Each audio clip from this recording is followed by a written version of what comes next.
Audio Jungle.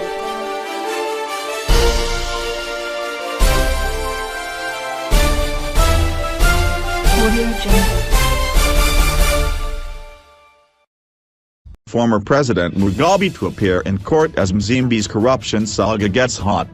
Senior writer Mugove Tafirenyika speaks to former Foreign Affairs Minister Walter Mzembi's lawyer Job Sikhala about the controversy surrounding his decision to represent him in court. Find below excerpts of the interview. Q. You are an opposition leader and also a lawyer retained to defend, in court, ex-Foreign Affairs Minister Walter Mzembi accused of criminal abuse of office. Some claim you are conflicted. What is your response? A. The first thing that we have to accept is we must appreciate the different opinions by the people of Zimbabwe over political leaders in the opposition, who at the same time are legal practitioners who are representing members from the other side on allegations they are facing. I appreciate their concerns as they are all citizens entitled to give their own opinions. It's very good for democracy. I did not feel angry with their opinions. This is the Zimbabwe we want. And this is the kind of Zimbabwe we must create, whereby people must be able to express their reservations when they see something they think they don't agree with. What you have to notice is that among the different opinions that have been thrown by Zimbabweans since it came out that I'm representing Mzembi is that many legal practitioners came out to try to clarify the issue of the profession versus moral obligation which they are expecting from their political leaders. The issue is that since I started practicing as a lawyer, I had an extensive interview with your paper where I clarified that my legal practice is a calling and that I do my work with honest commitment, due diligence, and also doing to the best of my ability to make sure that the interests of my clients are represented. Having said that, in this case, the first major issue which the people of Zimbabwe must understand is that when you are a legal practitioner, you take an oath before a high court judge to uphold the country's constitution, to abide by the rules and regulations that governs the profession of law. You also take an oath to God that God should always guide you in whatever you are going to do. The first thing is that the legal profession is governed by the Law Society of Zimbabwe, LSZ. The LSZ has rules and regulations which govern how every legal practitioner should conduct himself and also exercise his work in this country.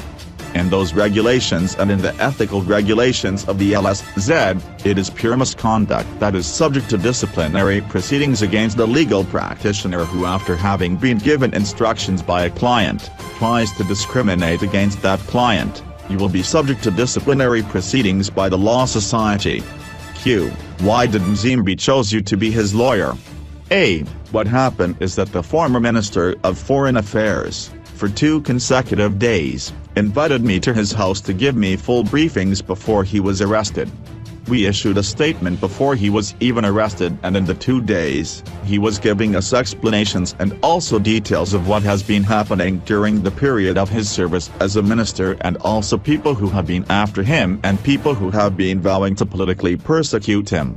When the issue of political persecution arises, I found it to be a challenge to myself despite being a member of the opposition political party. I also have been a victim of political persecution in this country since the beginning of my political career, since the formative stages of the movement for democratic change. I have been persecuted. I faced several allegations against me. There is no crime in the Criminal Law, Codification and Reform Act to which I was not alleged to have committed. I faced more than 62 cases of mere political persecution, and I have never been convicted in any 62 of those allegations. When I noticed that the current situation in the country, where people are being persecuted for having 10 tons of beans at their homes, where people are persecuted for having donated to church organizations as ministers to promote religious tourism, that's when you will be able to distinguish a proper legal process of trying to nip corruption and also political persecution. Corruption is defined in terms of our laws and statutes in the Anti-Corruption Act and in the Prevention of Corruption Act as an act whereby an individual engages in a transaction to accrue benefits out of it in a corrupt way. I am not representing and protecting somebody who has committed corruption. I will never ever protect corruption. The donations of these TV screens to church organizations and University of Zimbabwe's did not reside in the accrual of any direct financial benefit to Mzembi. Obviously, this is not a case of corruption. It's a lie for people to believe that Mzembi is facing corruption charges. There is no any benefit which Mzembi accrued from the donation of these television screens to those churches. It was specifically a ministry initiative to promote religious tourism. This was a good initiative. For example, how many people visited TB Joshua from other corners of the world as religious tourism? Even among current serving ministers like Minister Chris Mashau and even the Vice President have at one material time been religious tourists to profits outside our country. This was a good initiative by Mzembi, and when a nation criminalizes such initiative, that's no longer a question of fighting corruption but political persecution. Israel is one of the countries which benefited immensely from religious tourism, so religious tourism was not a new concept in our country, and Saudi Arabia did the same. These television screens allegations which my client is currently facing were screens that were purchased by government for public viewing screens for the Soccer World Cup. After the World Cup, what should have happened to those television screens? Should they have been taken to a warehouse and rot there? The ministry had to make sure that these television screens must be used for the benefit of the nation, and they made an initiative. Q. So you are saying Mzembi is not corrupt? A. Mzembi is not an ordinary client of Job Sikhala. Mzembi is my uncle, and I also have a moral obligation to help him when he is in need. The people of Zimbabwe must understand that he is a brother to my father. There is nothing I don't know about my uncle. His period as a minister up to now. He is poor, he has absolutely nothing except his 2 houses, one in Borodale West and the other one is in Greendale. He acquired these 2 houses before even he became a minister. He constructed one through the proceeds from his company called Undramambo, which was dealing in agrochemicals. He is the only former ruling party minister who doesn't own a farm or own a mining company. He never stole anything from government. People may try to besmirch him, but he is cleaner than most people who constitute the current government. They are trying to destroy him because he was belonging to the wrong faction. It is an attempt by the system to debrand him or destroy him. Q. So what exactly happened on this issue? A.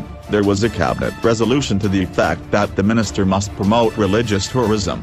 He then used the television screens to promote religious tourism.